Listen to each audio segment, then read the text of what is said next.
नमस्कार, मैं मोहम्मद इस्राफिल खान और स्वागत है आपका आवाज हिंद में। आज कर्नाटक और वहां की बीएस येदियुरप्पा की सरकार चर्चा में है और चर्चा का विषय है बिहार के माइग्रेंट लेबर्स।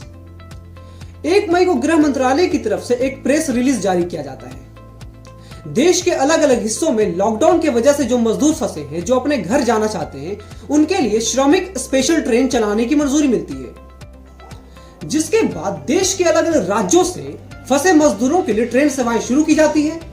उनको उनके घर तक पहुंचाया जाता है। हर राज्य की तरह कर्नाटक सरकार भी रेलवे से 5 दिनों के लिए हर दिन 2 ट्रेन की मांग करती है, जिससे वो कर्नाटक में फंसे लगभग 10,000 मजदूरों को उनके घर तक पहुंचा सके। लेकिन फिर अचानक मुख्यमंत्री येदियुरप्पा का वहां के बिल्डर्स, रियल एस्टेट्स के साथ मीटिंग होती है, जिसके बाद मुख्यमंत्री येदियुरप्पा का बयान आता है कि कर्नाटक में रेड जोन वाले इलाकों को छोड़कर और सब जगहों पे बिजनेस, कंस्ट्रक्शन और इंडस्ट्री के कामों को फिर से शुरू किया जाएगा और मजदूरों के गैर जरूरी यात्रा पर नियंत्रण किया जाएगा। जिसके बाद वहां के नोडल अधिकारी एन मंजुनाथ प्रसाद, जो कि रेलवे को एक चिट्ठी लिखते हैं और उस चिट्ठी में कहते हैं कि हमने जो आपसे 5 दिनों के लिए श्रमिक स्पेशल ट्रेन की मांग की थी, वो ट्रेन अब हमें नहीं चाहिए। यानी मजदूरों की जाने पर रोक लगा दिया जाता है। साथ ही scroll.in में छपे एक खबर के मुताबिक एन मंजुनाथ प्रसाद ने यह भी कहा है कि ये वो लोग हैं जो यहां पर रोजगार करने आए थे। एक बार रोजगार शुरू हो जाएगा तो हालात फिर से पहले की तरह ही हो जाएंगे, तो फिर जाने की क्या जरूरत है। और अभी भी जो लोग जाना चाहते हैं वो अपने वाहन से, अपने गाड़ी से जा सकते हैं, यानी खुद के इंतजाम से जाने को कहा जाता है। अब लॉकडाउन में ये लोग अपने इंतजाम से कैसे जाएं? एक तरफ तो उनके जाने का रास्ता बंद कर दिया जाता है, ट्रेन सेवाएं बंद कर दी जाती है, और दूसरी तरफ उनको खुद के इंतजाम से जाने को कहा जाता है। तो वहीं कर्नाटक सरकार अब तरह तरह की स्कीम सामने लेकर आ रही है। मजदूरों को 2,000 रुपए, 3,000 रुपए देने की बात की जा रही है।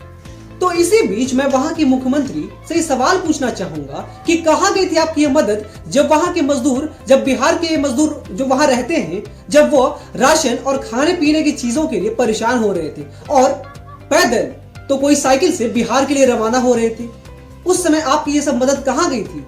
अगर ये मदद आप उसी समय कर देते तो वहां जो बिहार के मजदूर रह रहे हैं, उन्हें अपने घर आने की क्या जरूरत पड़ती? उन्हें कर्नाटक में रहने में क्या दिक्कत थी? लेकिन उस समय तो आपने कोई मदद की नहीं। लेकिन जब अब इस समय आपको मजदूरों की जरूरत पड़ रही है तो आप तरह तरह की स्कीम सामने लेकर आ रहे हैं। तो क्या कर्नाटक सरकार ने बिहार के मजदूरों को बंधुआ समझ लिया है? जब चाहे अपने पास रख लो, जब चाहे उन्हें भेज दो, जब चाहे उनके जाने के रास्ते बंद कर दो। जब जरूरत पड़े तो उन्हें अपने पास रखो, जब जरूरत ना हो तो उन्हें धक्के मार के यहां से बाहर निकाल दो। इसी बीच बीजेपी के नेता शहनवाज हुसैन का एक वीडियो सामने आता है, जिसमें वो कर्नाटक सरकार के इस फैसले की सराहना करते हैं और कहते हैं कि कर्नाटक सरकार का यह फैसला मजदूरों के हक में है, मजदूरों के हित में है। येदियुरप्पा जी की सरकार ने एक बहुत अच्छा निर्णय किया, क्योंकि जो मजदूर हैं, जो लोग रोज काम करते थे और बहुत से प्रवासी मजदूर हैं, उनकी चिंता की है। करीब 1600 करोड़ से ज्यादा का इंतजाम किया है। उनको वहां पर रखने के लिए उनको पैसा भी दिया जाएगा ताकि उनको कोई दिक्कत न हो, और जब ये लॉकडाउन खुले तो वहां की इंडस्ट्री ठीक से चल सके, इसका भी ध्यान रखा है। एक आदर्श काम किया है, इसके लिए येदियुरप्पा सरकार को बधाई देते हैं। जिस तरह से उन्होंने मजदूरों की चिंता की है, ऐसे भी कर्नाटक और कई अन्य राज्यों में हम लोगों ने इस बात की व्यवस्था की है कि कोई भी व्यक्ति भूखा न रहे। लेकिन कर्नाटक सरकार का यह निर्णय बहुत अच्छा है। तो यहाँ पर मैं शहनवाज साहब से एक सवाल पूछना चाहूंगा कि शहनवाज साहब आप बताएं कि यह फैसला कैसे मजदूरों के हक में है, यह फैसला कैसे मजदूरों के हित में है। जब आपको उनकी जरूरत पड़ती है, जब कर्नाटक सरकार को मजदूरों की जरूरत पड़ती है, तब उन्हें अपने पास रोक लिया जाता है। जब जरूरत ना हो तो उन्हें निकाल दिया जाता है। अभी जरूरत है तो उन्हें जबरन यहाँ रोका जा रहा है, उनके जाने के सारे रास्ते बंद कर दिए जा रहे हैं, जबकि वो रुकना नहीं चाहते हैं। यहाँ पर वो अपने घर जाना चाहते हैं, अपने परिवार वालों के साथ जाकर अपनी जिंदगी को बिताना चाहते हैं। इसलिए शहनवाज साहब और येदियुरप्पा साहब, कुछ तो शर्म करो और इस बात को मानो कि यह फैसला आपके हक में है, ना कि मजदूरों की। इस फैसले से आपका फायदा होगा। क्योंकि बिहार के जितने सस्ते और मेहनती मजदूर आपको तो मिलने से रहे।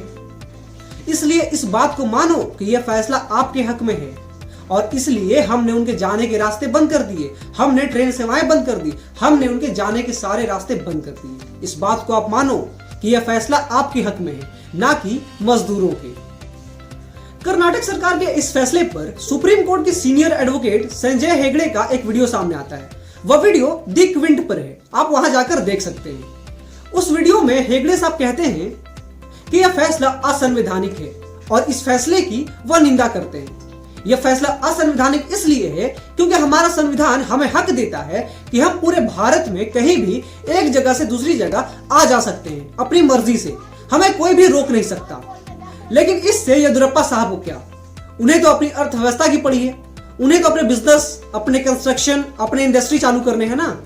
उन्हें मजदूरों से क्या, जब उन्हें मजदूरों की जरूरत होगी तो उन्हें सर पर बिठा लेंगे, जब मजदूरों से काम खत्म हो जाएगा तो उन्हें अपने राज्य से, कर्नाटक से धक्के मारकर बाहर निकाल दिया जाएगा। और इतना सब कुछ हो गया, इन सब के बीच बिहार के मुख्यमंत्री नीतीश कुमार यानी सुशासन बाबू और उप मुख्यमंत्री सुशील कुमार मोदी कर्नाटक सरकार के इस फैसले पर चुप बैठे हैं। उन्हें मजदूरों से कोई लेना देना नहीं। अरे साहब, कम से कम एक ट्वीट तो कर देते। और हाँ, जाते जाते एक बात, कर्नाटक में बीजेपी की सरकार है और बिहार में जदयू प्लस बीजेपी यानी जदयू के मुख्यमंत्री नीतीश कुमार और बीजेपी के उप मुख्यमंत्री सुशील कुमार मोदी। और इन सब के बीच शहनवाज साहब का बयान भी सामने आ गया। तो कहीं ऐसा तो नहीं कि ये सब जो हो रहा है इसमें कर्नाटक सरकार और बिहार सरकार की मिलीभगत हो।